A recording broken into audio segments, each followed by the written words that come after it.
My road to recovery was very long and is still very long. I'd say the biggest things I had to relearn how to do everything. So that goes from like walking to talking, learning to write. I'd say my biggest motivating factors were the visitors that came to the bedside in hospital. That meant that I could treat rehab like a 9-to-5 job, and then afterwards I could catch up with old friends or talk to mates from university, and a lot of support from the running community as well. So, how are you? Good, thanks, good to see you. Nice. I'd also say that the Vice-Chancellor coming to visit was also very motivating, because it was never a doubt in his mind that I was going to return to university.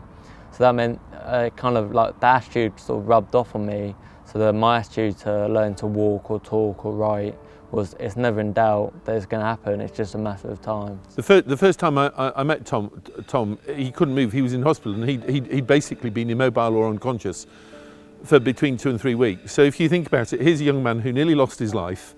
He ends up with the most significant impairment you could have and survive an accident. And he has worked hugely, both to overcome the mental challenges of getting back into the zone to study, but also hugely to overcome the physical challenges. I mean, this young lad's an international athlete, and the Tom Holden story is one that I think we should all be proud of, not least Tom himself, for what he has achieved in the face of incredible adversity.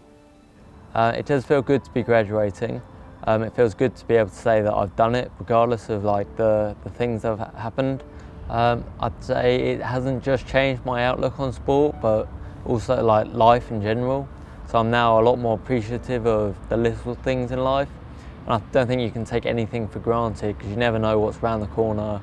I'd say if anyone suffers a setback, just think that it doesn't really matter what's happened to you. It only matters how you respond to it and overcome it. So all you've got to do is take the first steps in overcoming it, and people will support you, so you can fall back on your family or your friends, and they'll pick you back up out the dust and set you back up off on your way. So.